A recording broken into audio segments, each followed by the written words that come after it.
Alam mo na ba ang balita? Nagsimula ang intriga ng ebandera mismo ni Jinky Pacquiao sa kanyang IG account ang isang family dinner na naganap sa Los Angeles, California, USA. Ibinahagi niya ang ilang larawan ng kanilang espesyal na salo-salo pagkatapos ng laban ni Manny Pacquiao kontra sa Texan boxer na si Mario Barrios noong ika-20 ng Hulyo sa Las Vegas, Nevada.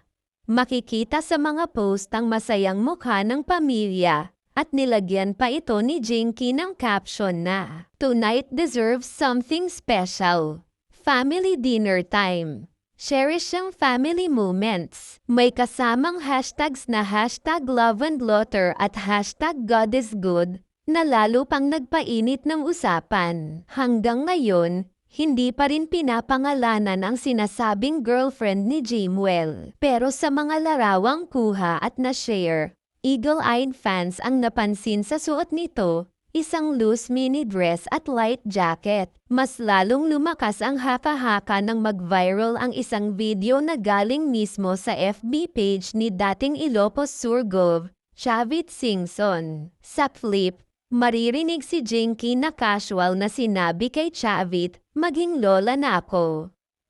Kasal muna, mga November." Dahil dito, marami ang napaisip na baka nga buntis na ang rumor GF ni Jimwell at ang family dinner ay isang pamamanhikan na rin para pag-usapan ang kasal bago sumapit ang Nobyembre. Si Jimwell Pacquiao ang panganay na anak ni Manny at Jinky.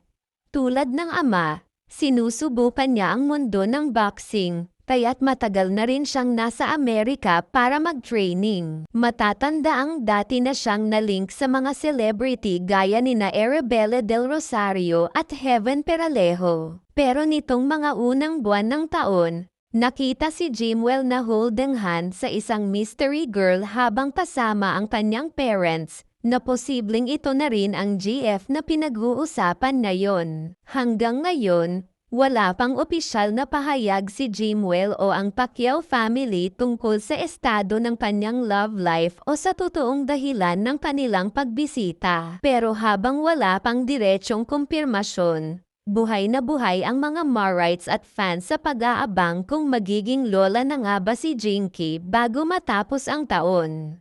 Please like, comment, share and subscribe now. Thank you for watching.